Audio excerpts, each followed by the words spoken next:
Hello everyone, welcome to the program. This is Sunday Politics, live on Channels Television. I'm Sean Wakimale, live for you here in Abuja. For nearly 2 months, the fate of dozens of school children and their teachers abducted from Orire local government area of Oyo State gripped the nation.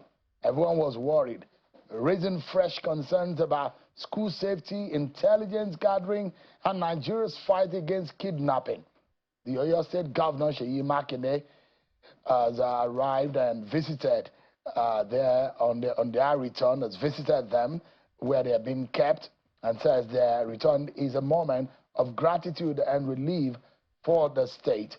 The governor, after visiting the rescue victims at the headquarters of the 7th Division Nigerian Army Medical Services, Odogbo Barracks in Ibadan, where the pupils and teachers are receiving medical attention following their release from captivity.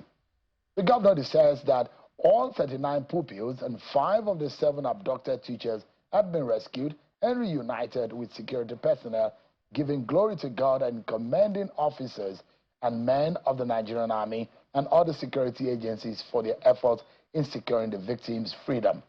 Governor Makinde says that the rescue operation came with sacrifices, revealing that some security operatives lost their lives during the operation.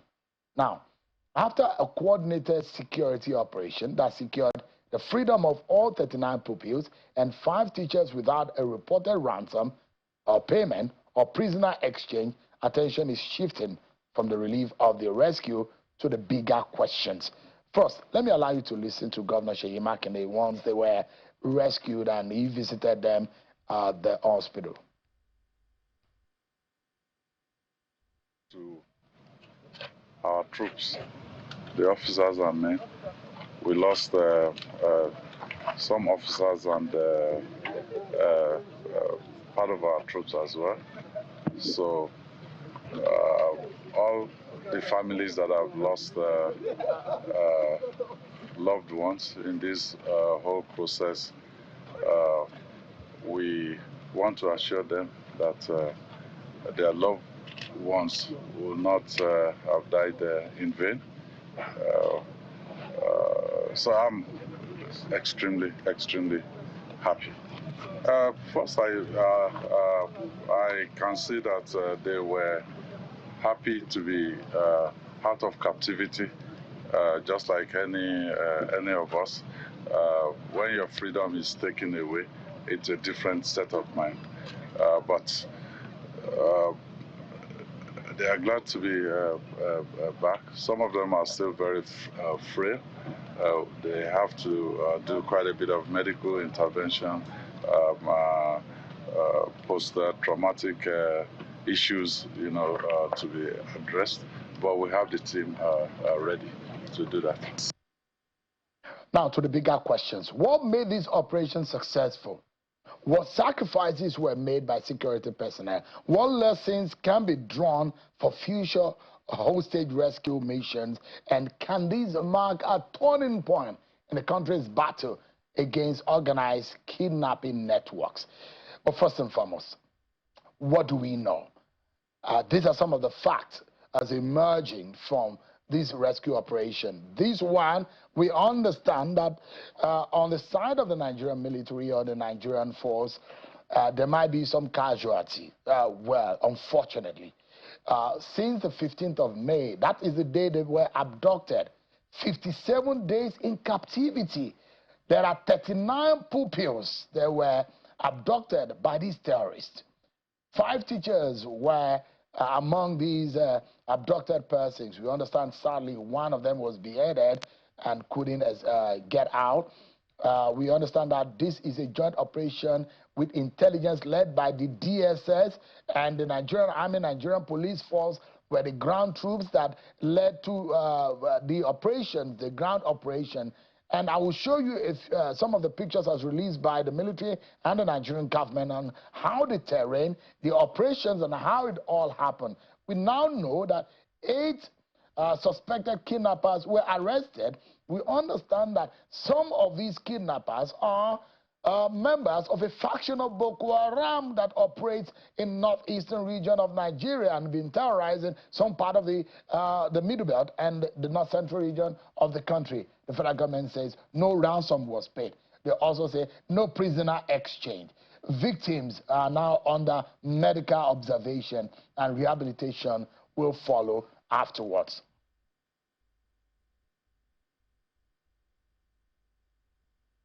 Let's take a look at some of the videos which will give you a vivid explanation. The abducted persons were being kept around the Oyo National Park. It's a terrible terrain. It took almost two weeks or more.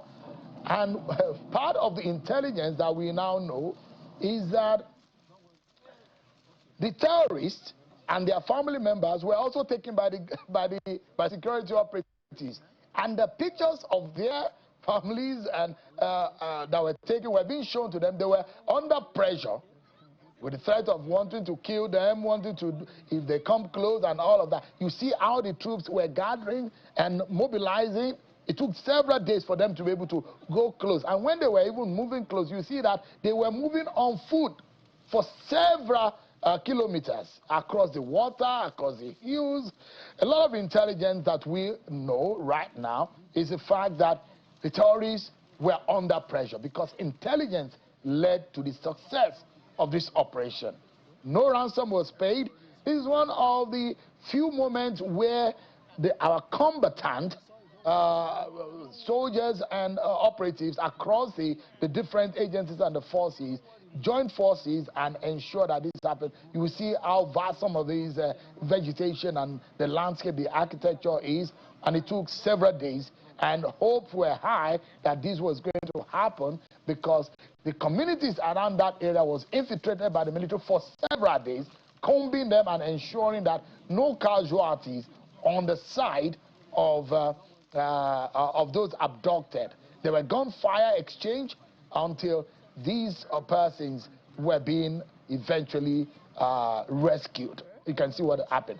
Part of what we know is that there is an elite squad led in also by the military, the DSS, and the police in conjunction with the brigade in Oyo State.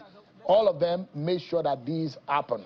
We understand also that there are two major persons here in Abuja who also led NSA Badu and Tosin Ajayi of the DSS, who worked in hand to ensure that the intelligence for them to be able to get all of these happen.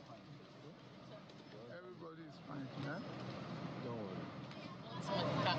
worry. I will not. We saw you, don't worry. No, don't worry, don't worry. You're back. Okay? We'll take care of it. Don't worry, we'll get your car now. We'll get your car.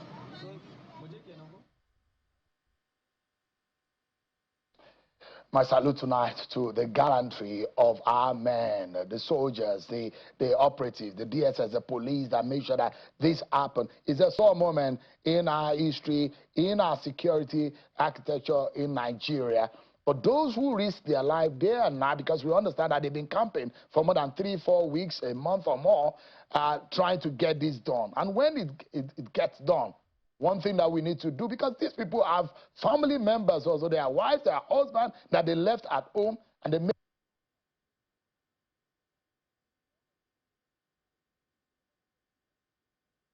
to all of this. Joining us tonight to examine the military strategy, the intelligence architecture behind such operations, the rehabilitation of the rescue victim, and the broader implications for Nigeria's national security is a retired Major General John Enenche, who was a former spokesperson of the Nigerian military. Is live for us here in our studio. It's a pleasure having you join us tonight. Thank you. I appreciate it, sir. Thank you so much indeed. From your own point of view, a few of what we know and the information we are able to gather, which I'm able to tell our viewers on the picture, this gives us almost an explicit. This looks like sometimes when the American military go into an orchestrated, coordinated operation, and you see footage and how they went about this operation. What does this, as a general, how do you summarize, how do you describe the operation and the success? I will categorize this operation as a classical sting operation. Okay. Forgetting about the time it took us to get it done as a people. But the most important thing is the lives that were saved. If you look at the casualty on the part of the pupils, the teacher, pupils none, teacher one, and then on the side of the security agencies, I think probably an officer and a few, I don't have the number. It is classical, it is sting, and it is something to be celebrated. Absolutely.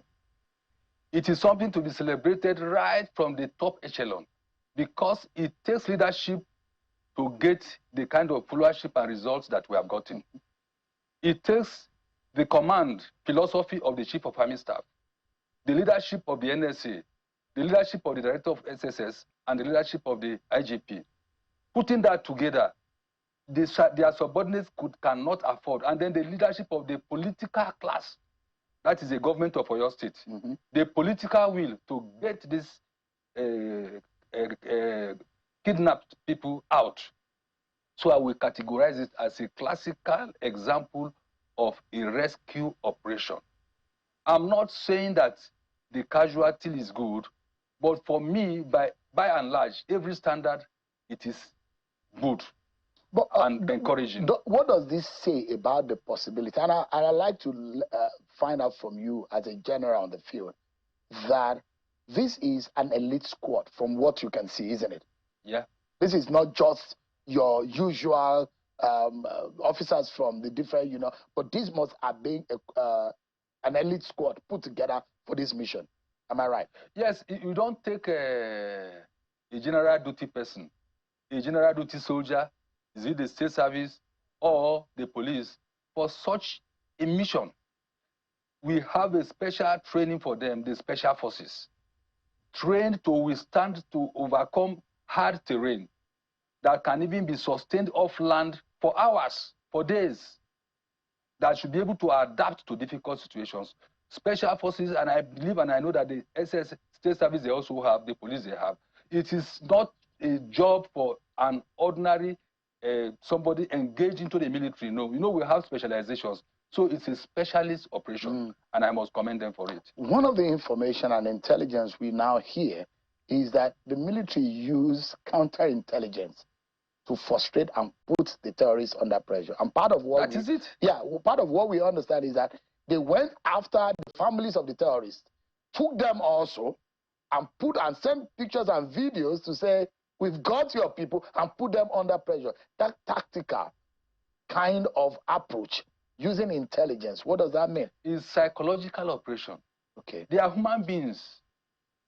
So it's a special type of psyops that they use by packing, arresting, targeting their own people that will now soften their hardened ground. So it's a psychological operation that you use against your enemy. And it's very, very effective. And I'm imagining, General, that a coordination across the field, the command and control center, the terrorist camp, and whatever network they have to be able to successfully get into the other. Because what we have been hearing for the past few weeks is that our troops cannot engage because of the possibility of casualties.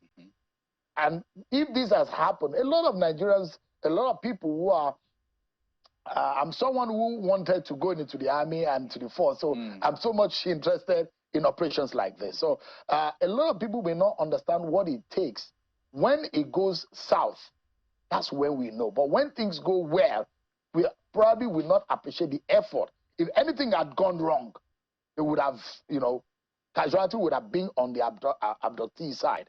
But from your own point of view, how technically savvy or how advanced do you think these operations? Can you give us a vivid explanation of what could have gone in the background? Yes, this operation is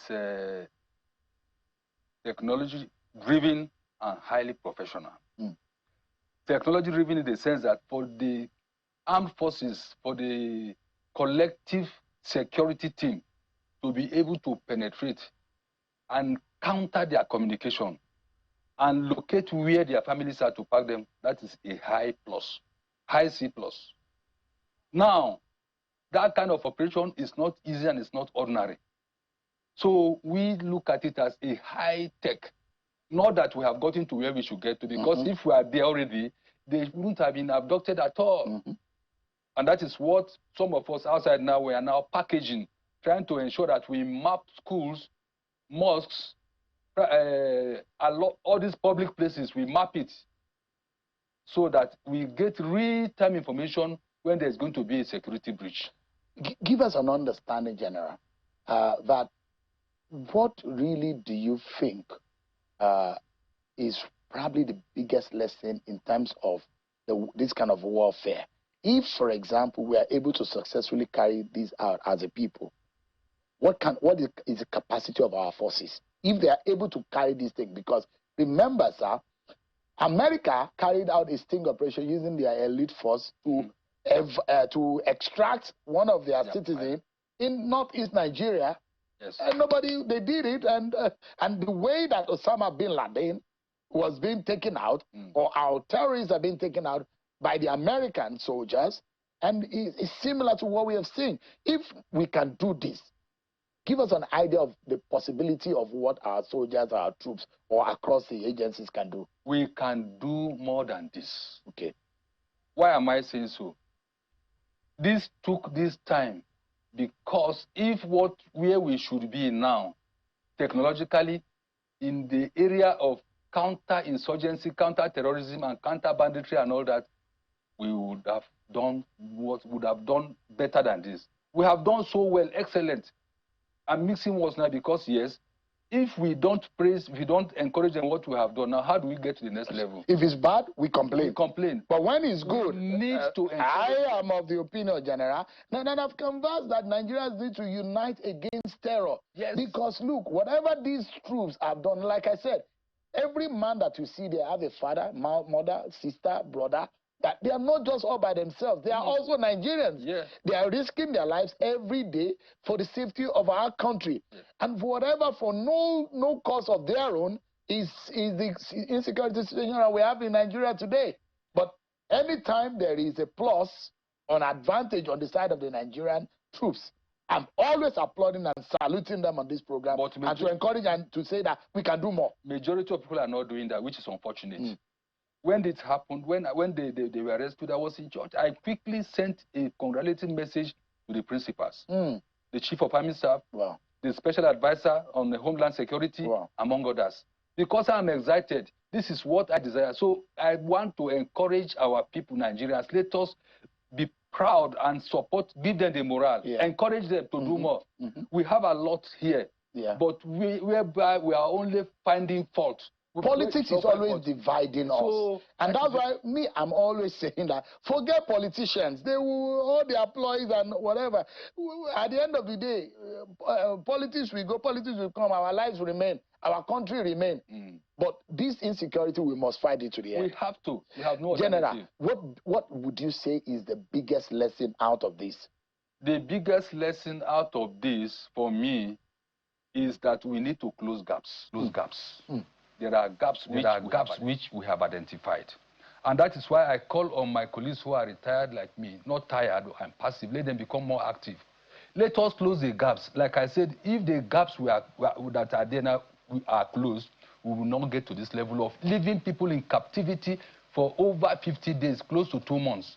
Sadly. Now, there are children here that it will the memory psychologically for life. For life, if your care is not taken. The trauma of living in the bush. With these colors, seeing all manner of things, all manner of rubbish there.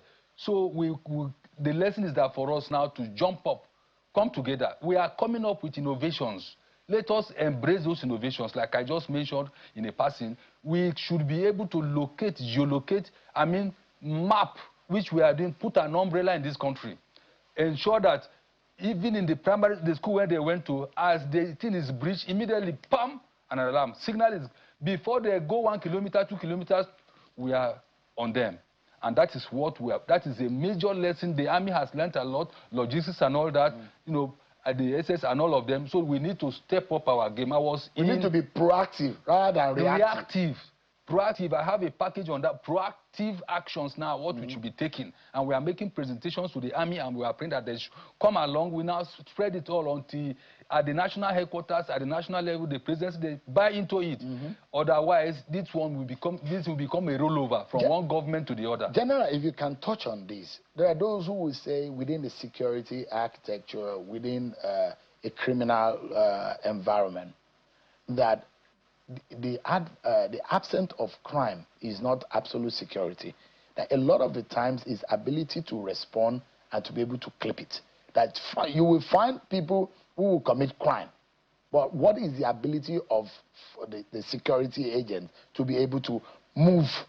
And I mean, example of some of what people say who are experts will say, once there is an attack on a particular school, how long does it take for the signal, the alert that you mentioned? Yes. What is the easiest mode of getting on the ground? If they transport these kids on motorbikes for hours upon hours, they get into some communities, sleep over, and yet for days we are not able to track them, because they say the very first few hours in an hostage taking or in an abduction scenario is very, very critical. Once you lose that, it takes a long time for you to be able to recover. Satellite technology. Our satellite that we have available, when I spoke to one of the persons who are in charge, or who is in charge of our satellite infrastructure, said, look, the satellite we have takes about 4 to 6 hours in orbit. That means that you cannot be able to get a real-time update from satellite any part of Nigeria with the satellite that we have to cover this country until about 4, 5, 6 hours. And that is a very bad scenario. I hear that President Bola Tinubu is planning to fund yet another satellite that will give us some real-time eyes on the ground. But how quickly or how urgent are there alternatives that we can ensure that response timing is cut short in any part of this country? There are alternatives. Okay. There are alternatives, and some of them, they have contacted us that we should help assist, because if there's no security in this country, they cannot come here and invest. I can tell you that one. And those alternatives are ones that within 10 minutes, you are getting the signal. You are in the school, you are in the mosque, you are in the church. Once there's a breach, you activate it. Yeah. It's alerted. And when we now communicate it to all the regional centers to command the national center, then from the high headquarters command, they now send it to the appropriate headquarters, a branch where they are located, local government or whatever, and they respond. They are available. It's just to get the right technology and the right tools. Right tool, and then communicate. Which is available. It's available. It's for, Project Gideon. It's available. Wow. Yes, it's available. So, and that is why I'm saying that let us now upgrade from where we are. Very good, we have done very well. So, General, the presidency says that there was no ransom payment and no exchange of prisoners. A lot of Nigerians are doubting that, because sometimes we've heard that no ransom paid, no exchange of prisoners, and what you get sometimes is the contrary. That we see the operation as it happened. We saw the casualties. We saw what has happened, the arrest. But when you hear that there is a rescue, no arrest made, no casualty figure, nothing, no trace of how people doubt. If that is indeed the case, should this become Nigeria's standard doctrine in dealing with hostage situation involving mass abduction? Are you surprised that Nigerians are in doubt that this is not possible? They repaid these people. It's it's very difficult. You know, most times we go with a hearsay, and once you are not proactive, and once you have created doubt in a lot of Nigerians, they don't believe that whatever government is telling them is true. That we cover up. I was there as a coordinator, and even things that I confirmed from the field, on social media, they say it is not true. It's unfortunate, but I want to say that we need, for once, as a government, as a people, to have strategic relationship with our people, with the populace, with the people, communicate to them as often as possible. Now, I will not want to say that the government is not saying the truth, but it is actually, if we are them, you will see doubt, because over time, as I speak with you, there are some happening out there now. It's because they are not privileged to be, communicated to people. And they pay. So they believe it's now the best practice for you now to pay hostage and all, and then to government to protect its own image and integrity. So they are right. But we as a people, as up there, we need to continue to drive home the message, and then to be very, very proactive in strategic communication, which is communicating to the people at the right time. And over time, that we overcome that. But for the immediate, I think it is difficult for Nigerians to believe all that we have said, no exchange of prisoners, no ransom paid and all that. Do you blame Nigerians? I don't blame Nigerians. I don't blame them. But how difficult is it to have this kind of hostage taking and rescue or freedom without ransom? It's easy, because I have participated in one before. Okay. But what those ones, most times they will bargain is that grant us safe passage, just like the Americans did somewhere in Iraq or whatever. And because of the lives involved, you do that. So it is possible that there was no... Sometimes prisoner swap? Prisoner swap, yes. That one, I think they may do it, but it's difficult to own up. It is not in the interest of the organization, it's not in the interest of your principal. Because as you are saying that, you are considering two sides now, the people fighting. If you now say that, look, they went and exchanged prisoners before they were able to rescue these people, that means you think they are not capable. But I believe that it's all the tactics, the strategies. Is it part of the principles of negotiation in the Nigerian military that we do not bargain or negotiate with terrorists? No, yes, it is. Yes, you don't negotiate. You don't bargain with them, don't negotiate. But you make contact. Yeah, no, of course you have to use your intelligence to know where they are, and then knock off their strong points. Okay. Just like you now take their loved ones, put them. If you don't do, we will now take them out. If we had, and there are people. This is not Uhuru.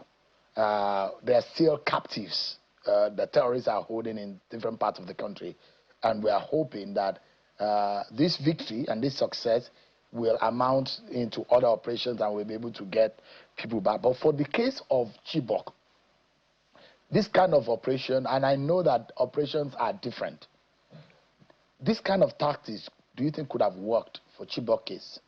For Chibok case, it would have worked, but for the insincerity of the terrorists there, I want to assume that these ones were a bit more sincere, whatever was bargained before they were released, than those ones there.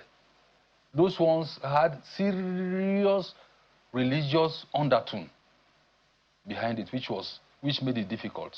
And at the same time, the human shield, they made them to become human shield. Otherwise, those locations, as it were, to the best of my knowledge, because I was in service, they were locations we are known. But to penetrate was difficult. And what the technology we use now, the synergy we have, the inter-service cooperation we have now, was not there then. To the best of my knowledge, I think it was majorly the Air Force, the Army, and then a few of state service that were there. But this one, a whole lot. And I want to assume that in this one, in Oyo State, locals were also involved. Not only the services, locals were involved. And I stand to be apologetic if I will offend anybody. I don't think the political class for Chibok case was like this. The political involvement, Governor Makinde was very, very much. That of the Commander-in-Chief was very, very much. But in Chibok, I saw division. They are saying it is politicized, it is not this, but this one, it was with a whole agreement, total agreement that these people are criminals, we must bring out. There was nothing like it was political. There was nothing like that in this one. So there was unity of purpose, unity of focus, and that was why. That was what made Chibok to be very difficult. Yeah. General, before you go, if you are to tell President Bola Tinubu, let's assume he's watching right now, or he's right here, in just 30 seconds, what would be your biggest lesson as he is the Commander-in-Chief? Going forward, what would be your biggest lesson that you would like him to take note of. As someone who has seen it all, who has been there and done that, what advice would you give him tonight? The advice I will give the Commander-in-Chief, His Excellency, is that we should now upgrade the technology, the intelligence approach we use to tracking, dictating all this. So we should now apply the strategy of detect, delete, and dominate. Which, if I'm given the opportunity, I can present it to him, present it to them. Because it is, imagine, the people that were left from the Northeast, part of them are the people creating this problem for us. If they were dictated and deleted from the Northeast, we won't have them spreading. And there are people spreading all over the whole country. Wow. So that is a lesson. Henceforth, once we get to them, we just dictate them, delete them, and then dominate the area.